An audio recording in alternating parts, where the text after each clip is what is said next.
Hey story lovers. If you're into mystery, suspense, and unexpected twists, you're in the right place. Hit subscribe, relax, and let's dive into today's story. Devonshire, England, the wind smelled of lavender and hay. Far from the sound of blaring car horns or stock market chatter, the rolling hills of Devon were quiet, too quiet for someone like Damian Volkov, a man who had once turned silence into suspicion. CEO of Volkov Estates, Damian was known internationally for his cold negotiations, diamond-sharp instincts, and one golden rule: never get emotionally involved. He built towers in New York, resorts in the Maldives, and reshaped Dubai's skyline. Love, to him, was a luxury distraction.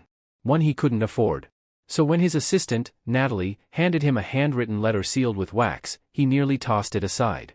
But the handwriting stopped him. Elegant. Familiar. It was from Eleanor Volkov, his grandmother, the only person who'd ever dared to tell him no. Come home.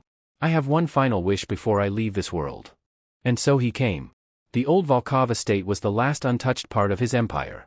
A massive countryside manor surrounded by meadows, where time slowed and people smiled for no reason. He stepped out of his Bentley in polished Italian shoes, looking out of place as locals passed with muddy boots and baskets of bread. Children rode bicycles past him without a second glance. For once, he was invisible, and oddly, it stung.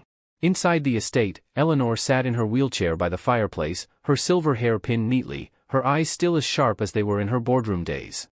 Still dressing like you're heading to a merger, she teased with a tired smile. Still dragging me across countries with just a letter, he replied, sitting beside her. She chuckled, but it ended in a cough. I don't have long, Damian. And I won't waste what's left of it begging you. I only have one wish. He leaned in. I want to see you with someone who'll love you, not your money, not your name. Someone who'll remind you that hearts still matter more than shares. Damian frowned. You flew me here to play matchmaker? No, she said, handing him a small photo. I flew you here to meet Maya Sinclair. The girl in the photo wore a cotton dress and held a book in one hand, surrounded by a group of children under an oak tree. Her smile was not posed. Her hair wasn't styled.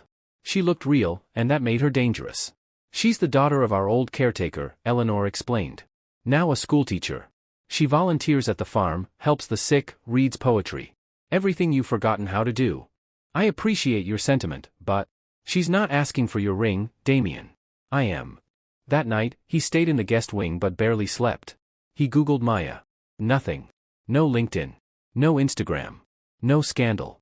How could someone in 2025 be this clean? The next day, he finally saw her.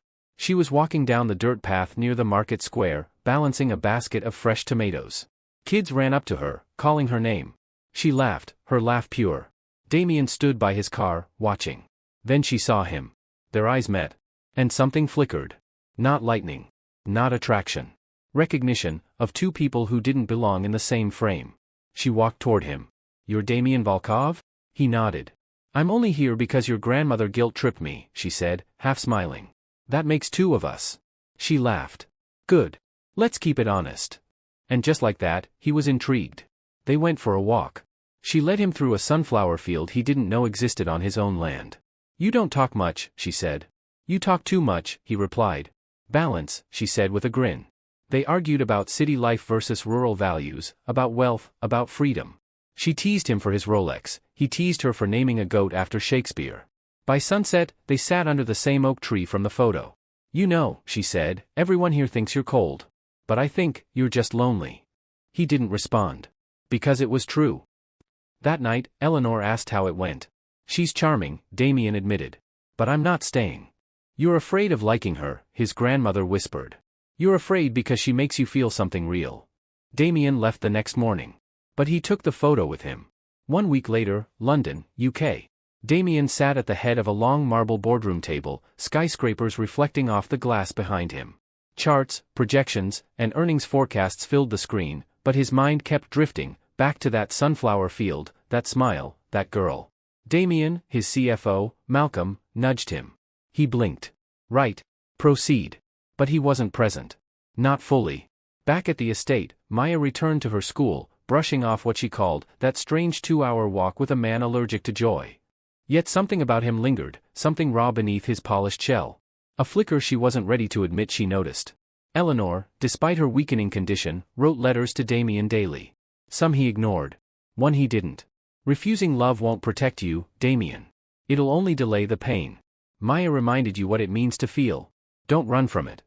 But he did. Because Damien Volkov had rules. And rule number 3 was, never fall for someone who doesn't belong in your world. A month passed.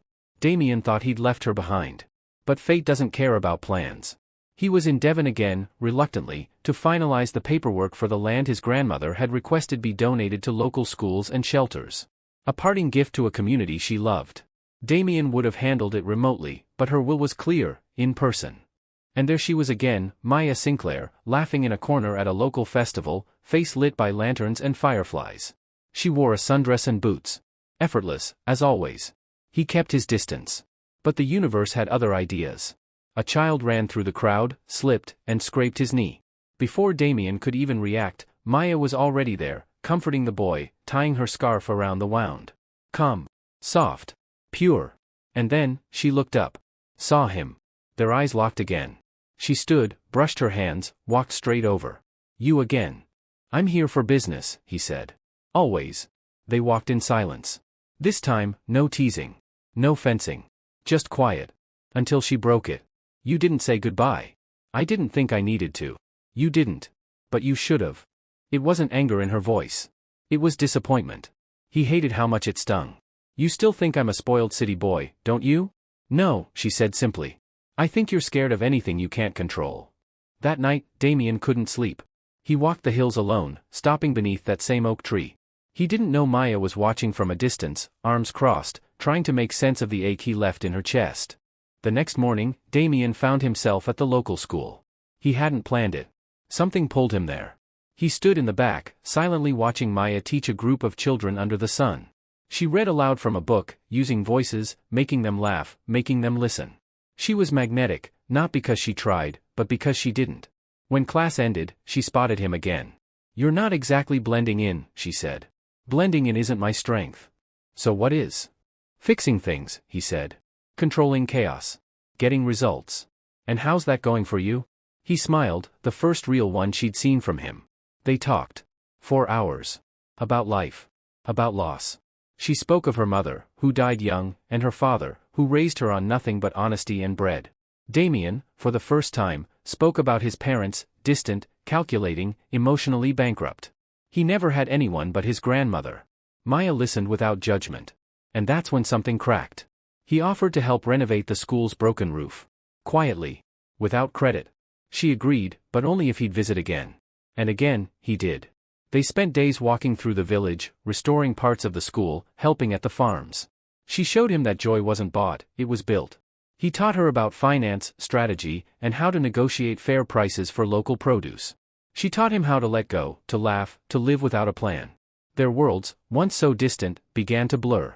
Until it was no longer a question of if they were falling. But how fast? It was a Saturday evening when the news broke. A tabloid headline flashed across screens in London. CEO Damien Volkov secretly courting rural schoolteacher? Someone had seen them together. Snapped a photo. Sold the story. Suddenly, Maya's peaceful life turned into a circus. Journalists appeared at her school. Parents whispered. Rumors spread. Children asked if she was becoming a rich lady. Even the bakery started offering a Volkov pastry. She called Damien. He came the same day. This wasn't supposed to happen, she said, pacing the small kitchen in her cottage. This circus. I'll fix it. How? With a press statement? A lawsuit? I'll buy out the outlet. She turned sharply. You really think money can solve everything? He didn't answer. Because that's what he believed, until her. Damien, she said, soft but serious, we're from different worlds. This isn't a fairy tale. It's not sustainable. He stepped closer. Then let's make it real. Come with me. Back to London. To be what? Your secret? Your countryside project? No, he said. To be the only thing in my life that's real. Maya's eyes welled up. You say that now. But when your board questions me, when your world laughs at me, I don't care about any of them. Then prove it. How? Tell them the truth. Tell them I matter. The next morning, Damien stood before a sea of cameras. He took the mic and said 4 words that stunned the world. Her name is Maya. And the rest followed. Not as a PR stunt. Not as a cover-up. But as a declaration. I met her in the place I was raised. I thought I was there to close chapters. Turns out, I was opening one. One that made me human again. Maya watched it from her cottage, tears rolling down her cheeks. Because now, it was real. Months passed. Damien didn't just speak. He acted.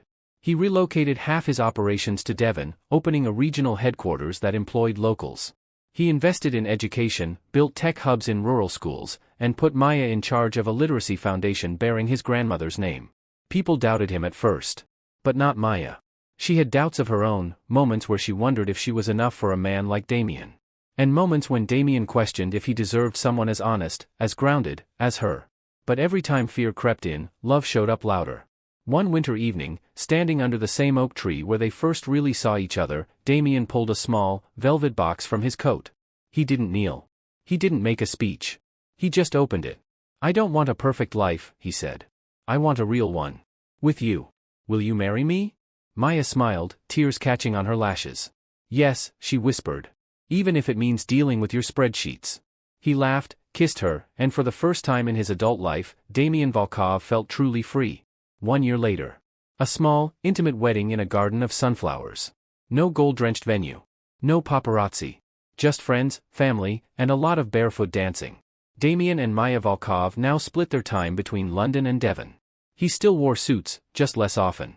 She still taught kids, just with a bigger classroom now. They were different. But they chose each other. Not because their worlds matched. But because their hearts did.